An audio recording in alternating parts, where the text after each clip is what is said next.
बात प्राचीन काल की है। एक गांव में एक परिवार सुख से अपना जीवन व्यतीत कर रहा था। उस परिवार में केवल पति पत्नी थे। समय बीतता गया, उनके घर में कोई बच्चा पैदा नहीं हुआ। इसलिए हमेशा पति पत्नी दुखी रहते थे। लेकिन कुछ समय बाद धीरे धीरे समय चक्र बदल गया। एक दिन उसकी माँ के पति को ऐसी बीमारी हो गई कि वह बिस्तर पर लेटने के बाद फिर से उठने की क्षमता खो बैठा।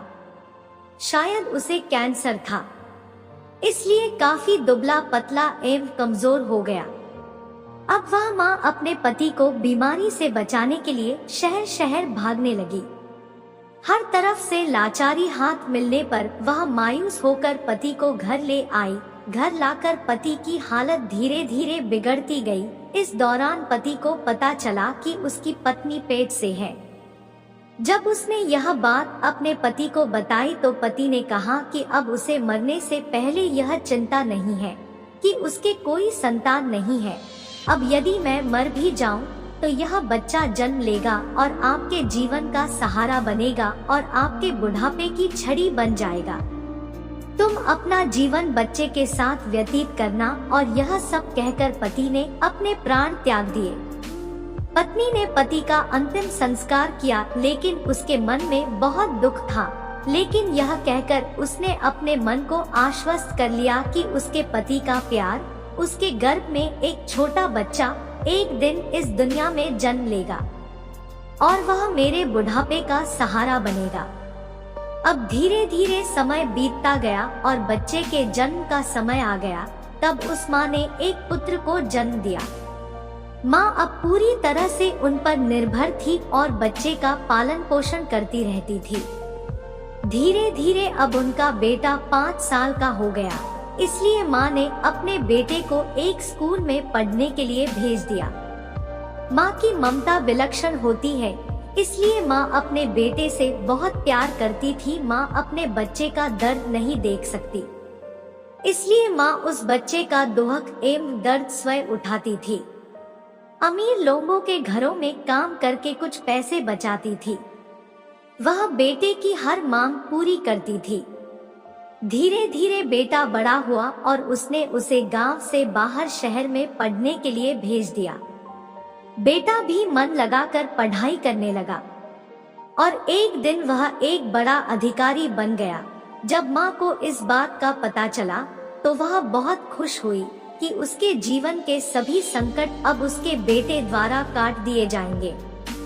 बेटा अब गांव से दूर रहने लगा और आत्मविश्वास से अपना काम करने लगा। अब उसकी माँ गांव में अकेली रह गई थी। धीरे धीरे समय बीतता गया। नौकरी को अधिक समय देने के कारण बेटे का अपनी माँ के प्रति लगाव भी कम होता गया और वह अपनी माँ को लगभग भूल चुका था। उसे वहाँ एक लड़की से प्यार हो गया। जब उसने लड़की को अपनी माँ के बारे में बताया तो लड़की ने कहा कि अगर वह यह सब अपनी माँ को बताएगा तो वह हमारी शादी के लिए तैयार नहीं होगी। इसलिए उसने बिना अपनी माँ को बताए शादी कर ली और लड़की ने अपने माता पिता से मिलकर शादी कर ली। अब वह बेटा अपनी पत्नी के प्यार में इतना फंस गया कि वह अपनी माँ के सारे कष्ट भूल गया।